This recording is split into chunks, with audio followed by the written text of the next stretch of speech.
मुख्यमंत्री Yogi Adityanath press conference करें, सीधे लिए चलते हैं। है कि इन 9 वर्षों में एक भी टैक्स नहीं लगाया गया। तीसरा है, यूपी के अंदर जो भी कर चोरी थी, लीकेजेस थे, इन सबको रोक करके कुशल वित्तीय प्रबंधन के माध्यम से बेमारू राज्य से उत्तर प्रदेश को भारत की अर्थव्यवस्था का एक ब्रेक थ्रू के रूप में प्रस्तुत करते हुए रेवेन्यू सरप्लस स्टेट के रूप में प्रस्तुत करने में सफलता प्राप्त हुई है। 2017 में जिस राज्य में ऋणग्रस्तता थी और वह उसकी 30% से अधिक थी, उसे घटा करके हम लोगों ने अगले ही 2-3 वर्षों के अंदर 27% में लाने में सफलता प्राप्त की थी। लेकिन 3 वर्ष का जो कोविड कालखंड था, इसके कारण यह सीमा बढ़ी थी। हम इसे फिर से 27% में लाने में सफल हुए हैं और हमारा इस वित्तीय वर्ष में यह लक्ष्य है कि हम इसको 23% तक लेके आ जाएं। यानी जो रिजर्व बैंक ने तय किया है कि किसी भी राज्य की जो कुल जीएसडीपी होगी, उसकी 30% से अधिक ऋण उस पर नहीं होना चाहिए। उत्तर प्रदेश देश के उन राज्यों में है जिस राज्य के पास जो भी एफआरबीएम की सीमा तय की गई है, उसके अधीन उत्तर प्रदेश ने अपने वित्तीय प्रबंधन को रखा है और उत्तर प्रदेश की ऋणग्रस्तता उसी के अधीन उत्तर प्रदेश के अंदर देखने को मिल रही है।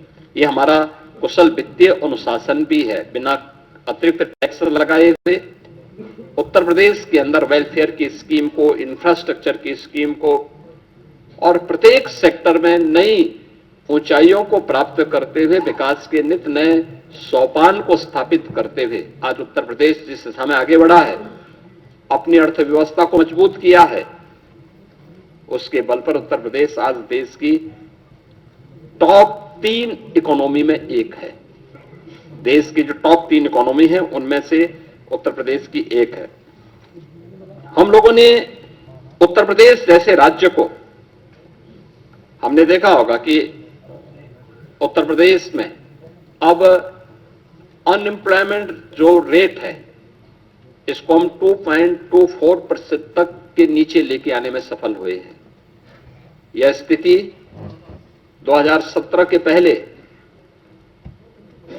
यह लगभग 17 से 19% तक था। आज इसको हम नीचे करने में सफल हुए हैं।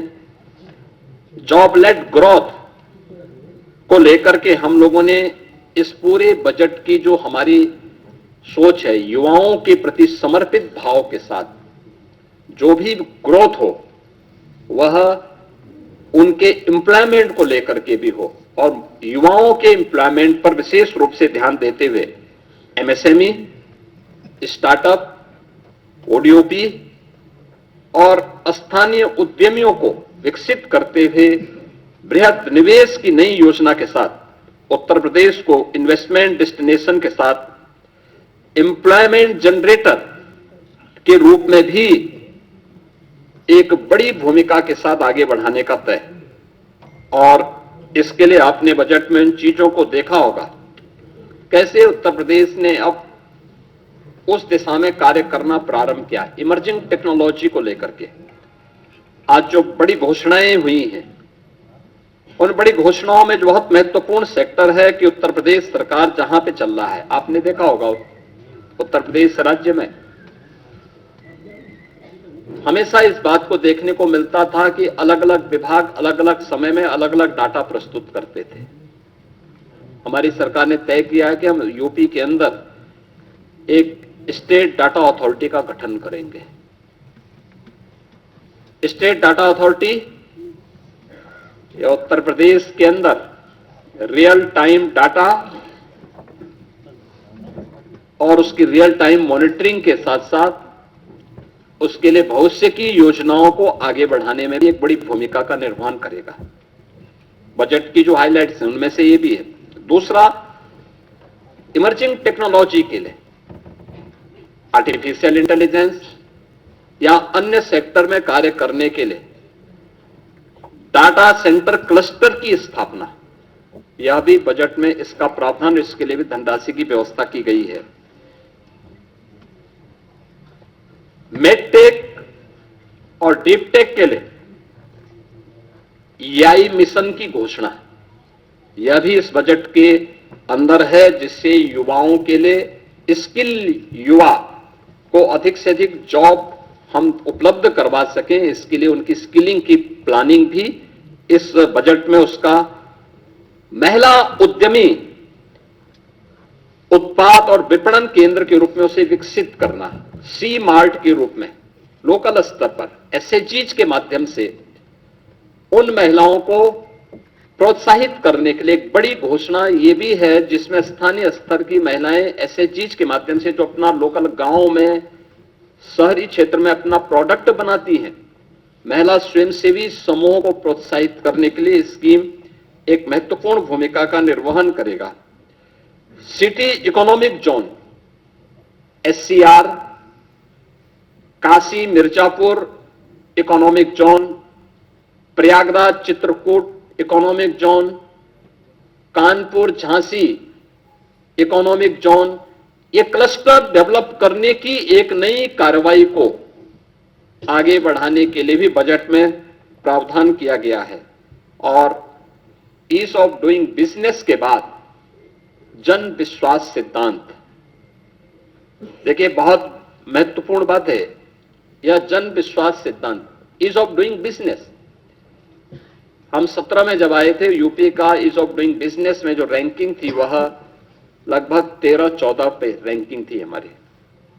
हम लोग ने पहले 3 वर्ष के अंदर इसको नंबर 2 पर लाने में सफलता प्राप्त की। फिर यूपी ने चीफ अचीवर स्टेट के रूप में अपने आप को स्थापित किया।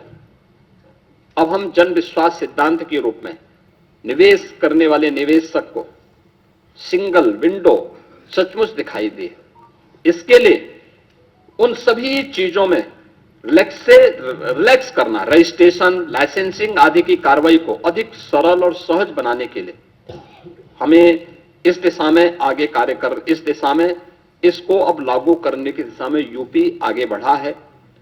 प्रदेश में डिजिटल एंटरप्रेन्योरशिप योजना, इस स्कीम को भी यूपी ने आगे बढ़ाने की दिशा में इस बजट में इस पर कार्य किया है। लेकिन इन सभी पर हमें सफलता तब मिली है जब प्रदेश के अंदर उस प्रकार के वातावरण को बनाने में हमें सफलता प्राप्त हुई। खासतौर पर उसके लिए प्रयास किए गए रूल ऑफ लॉ, यही रियल ग्रोथ है, यही उसकी गारंटी है।